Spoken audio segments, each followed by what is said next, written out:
Hello বন্ধুরা, welcome to new blog. I hope সবাই ভালো আছো। তো বন্ধুরা দেখো, সসপ্যানে জল দিয়ে লবণ দিয়ে এখন কচু সিদ্ধ করব। এই যে বাজার থেকে আনা কাঠ কচু বলো, জল কচু বলো, যেটাই বলো আর কি, আমরা দুটাই জানি চিনি। তো এইগুলি সিদ্ধ করে নিচ্ছি, গোল করে কেটেছি ভাজার জন্য। আর এই যে চিকন করে কেটেছি ছোটো মাছ দিয়ে রান্না করবো। আর ছোটো মাছ এনেছে মলায়া মাছ, সেগুলি রান্না করব। তো কচুটা সিদ্ধ বসিয়ে দিলাম, এখন নাড়াচাড়া দিয়ে ঢাকা দিয়ে দেবো, তাতে করে সিদ্ধ হয়ে যাবে। তারপর জলটা ফেলে দেবো আর কি। তারপর এই যে কচুর শাক রান্না করব, সেগুলিও কেটে নিয়েছি, ভালো করে ধুয়ে নিয়েছি। এগুলিকে একটু সিদ্ধ করে নেব। তো এই কচুর শাকের সাথে নারকেল দিয়ে বা এই যে সিমের বিচি দিয়েও করা যায়। তো আজ আমি সিম্পলি করব, কোনো কিছুই দেব না। তো যাই হোক, আজ কচু রান্না করছি, সেগুলি শেয়ার করব। চলো দেখতে থাকো একটা লাইক দিয়ে। এই যে কচু সিদ্ধ বসিয়েছি, আর এই যে কচুগুলি সিদ্ধ হয়ে যাওয়ার পর এখন বাছতে বসিয়ে দিলাম। একদম আলুর মতন সিদ্ধ হয়ে গেছে বন্ধুরা, আর খেতেও ভীষণ ভালো লাগে কচুগুলি। ভাজা বসিয়ে দিলাম, ভাজা হয়ে গেছে। তারপর তরকারি রান্নার যে কচুগুলি একটু ভেজে নিচ্ছি। তো ভাজা হয়ে গেছে প্রায়, আবারও নাড়াচাড়া দিয়ে নামিয়ে নেব। তারপর এক পাশে এই যে কারকল ভাজিও বসিয়ে দিলাম।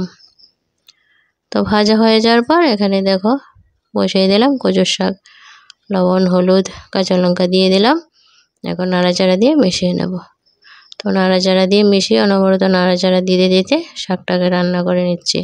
তো সিম্পলিভাবে আজ কচু শাকটা রান্না করছি, শুকনো লঙ্কা পাঁচফোড়ন ফোড়ন দিয়ে। কোনো রকম নারকেলও দিলাম না, সিমের বিচিও দিলাম না, ছিল কিন্তু আর জোগাড় করলাম না। তো এইভাবে সিম্পলি রান্না করে নিচ্ছি। তো কচু শাকটা হয়ে গেছে প্রায়, আবারও নাড়াচাড়া দিয়ে নিচ্ছি।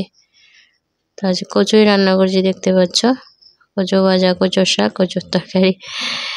তো বন্ধুরা দেখো, কচু শাকটা হয়ে গেছে, নামিয়ে নেব। তারপর দেখো এখানে তরকারিটা বসিয়ে দিয়েছি কচুর। তো এই ঝোল দিয়ে দিলাম, লবণ দিয়ে দিলাম, সিদ্ধ করে নেব। আর এই কচুর ঝোলটাকে দু ভাগ করব। এক ভাগ করব ছেলের জন্য মাছ ছাড়া, আর এই যে মাছটা ভাজলাম এই মাছের মধ্যে দিয়ে দেবো হাফটা আর কি।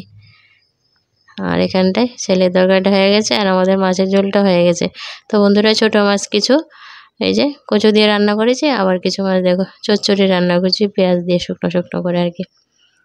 তো আজ মলায়া মাছ আনলো, সেগুলি দিয়েই দু রকমের রান্না হয়েছে। শুকনো শুকনো চচ্চড়িটা বেশ ভালো লাগে খেতে। এই তো বন্ধুরা উল্টে পাল্টে ছোটো মাছের চচ্চড়িটা রান্না করে নিয়েছি, আর আমার রান্নাও প্রায় কমপ্লিট। তো এখন নামিয়ে নেব আর কি। এই তো নামিয়ে নিলাম, চচ্চড়িটা হয়ে গেছে। তো আজ দুপুরে রান্না হয়েছে বন্ধুরা, এই যে ছোটো মাছের চচ্চড়ি হয়েছে, আর এই যে কচু ভাজা আলুর মতন করেছি, কারকল ভাজি করেছি, আর হয়েছে এই যে কচুর শাক। আর ছোটো মাছ দিয়ে কচুর একটা ঝোল করলাম। দেখো কত সুন্দর হয়েছে তরকারিটা, কালারটা খেতে ভীষণ মজা হয়েছে, টেস্টি হয়েছে। আর ছেলের জন্য এই যে মাছ ছাড়া কচুর ঝোল হয়েছে।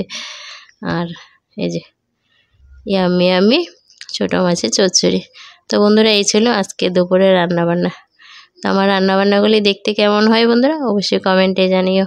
দূর দূরান্তের প্রান্ত থেকে যারাই আমার ভিডিও দেখছো, থ্যাংক ইউ সো মাচ। এভাবে পাশে থেকো, সাপোর্ট করো। আবার আসবো নতুন ভিডিওর সাথে, ততক্ষণ ভালো থেকো, টাটা।